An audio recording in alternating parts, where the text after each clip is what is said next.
இளைய தலைமுறையிடம் அரசியல் விழிப்புணர்வு இருக்கிறதா, இல்லையெனில் அதன் காரணம் என்ன என்பது குறித்து கொடைக்கானல் பகுதி மக்கள் தெரிவித்த கருத்துக்களை தற்போது பார்க்கலாம்.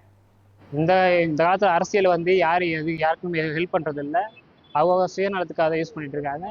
இப்போ யாருக்கு ஓட்டு போடுறது என்னன்னு தெரிய மாட்டேங்குது. அவங்க இதுக்கு சுயநலத்துக்கு யூஸ் பண்ணிட்டு அவங்க இதுக்கு இது பண்றாங்க. மக்களுக்கு உதவி பண்ற மாதிரி எதுவும் தெரிய மாட்டேங்குது. இப்போ இருக்க அரசியல் கட்சியை பார்த்தா எதுவும் உதவுற மாதிரி தெரில. நீ அடுத்து வரவங்களாச்சும் உதவி பண்ற மாதிரி இருந்தால் நல்லா இருக்கும் இந்த அரசியல். இன்னைக்கு அரசியல் சூழ்நிலை பார்த்தீங்கன்னா மக்கள்கிட்ட வந்து நிறைய விழிப்புணர்வு இருக்கு. முதல்லாம் பார்த்தீங்கன்னா டிவியில் மட்டும் தான் நம்ம நியூஸை பார்க்க முடியும். இன்னைக்கு சமூக வலைத்தளங்கள் வந்ததுக்கப்புறம் மக்கள்கிட்ட வந்து நிறைய விழிப்புணர்வு இருக்கு. அதனால மக்கள்கிட்ட வந்து எல்லாமே ஈஸியாக வந்து போய் சேர்ந்துருது. எந்த பொய் பிரச்சாரமும் மக்கள்கிட்ட எடுபடுறது இல்லை.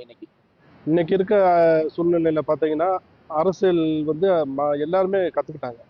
இப்போ இருக்க பசங்களுக்கு பார்த்தீங்கன்னா அரசியல் எப்படி எப்படி வழி நடத்துறாங்க, யார் நல்லது பண்ணுறாங்க, யார் நல்லது செய்வாங்க, இந்த அரசியல் மீட்டிங்கு, மீடியா, அது இல்லாமல் நியூஸு, அது இன்னைக்கு டிவி, மொபைல் அதுன்னு வந்துருச்சு. அரசியலை பற்றி அதிகமான விளம்பரங்கள் இருக்குது. அதனால் சின்ன பசங்களாக இருந்தாலும் சரி எல்லாருமே அரசியலை பற்றி நல்லா கற்றுக்குறாங்க. யார் நல்லது செய்வா, யார் எப்படி அப்படின்னு நல்லா தெரிஞ்சுக்கிட்டாங்க. அதனால் இன்னைக்கு இருக்க ஜெனரேஷன் பார்த்தீங்கன்னா அரசியல் விழிப்புணர்வு அதிகமாகவே இருக்குது மக்கள்கிட்ட.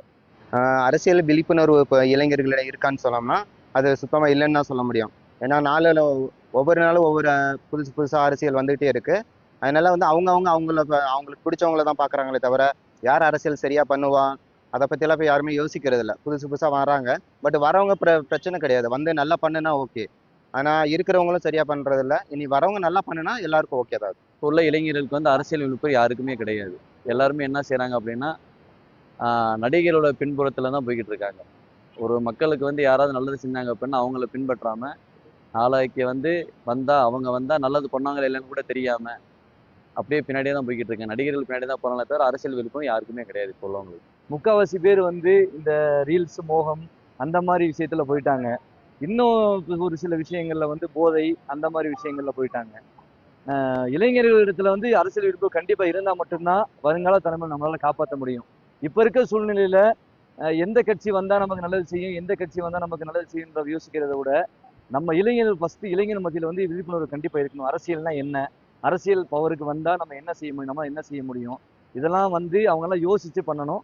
இப்ப இருக்க சூழ்நிலையில இளைஞர்கள் கையில மட்டும்தான் இருக்கு இப்ப அரசியல் சூழ்நிலை. ஏன்னா ஏற்கனவே முந்தைய முன்னோர்கள் இந்த கட்சி இதுக்கெல்லாம் வாக்களிப்போம் அப்படின்ற நிலைமையில போயிட்டாங்க.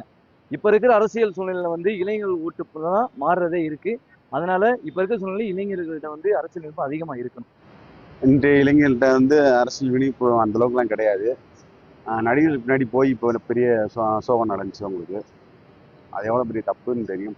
சின்ன பிள்ளைகள்லாம் கூப்பிட்டு போயிட்டு யாரை பார்க்க போகிறோம், எதுக்கு போகிறோன்னே தெரியாமல் அந்த சின்ன 5 வயசு பிள்ளைங்க 3 வயசு பிள்ளைகள்லாம் அது வீட்டுக்குலாம் என்ன தெரியும், அவங்களெலாம் கூப்பிட்டு போய் அவங்களாம் சாகணும் என்ன இருக்குது.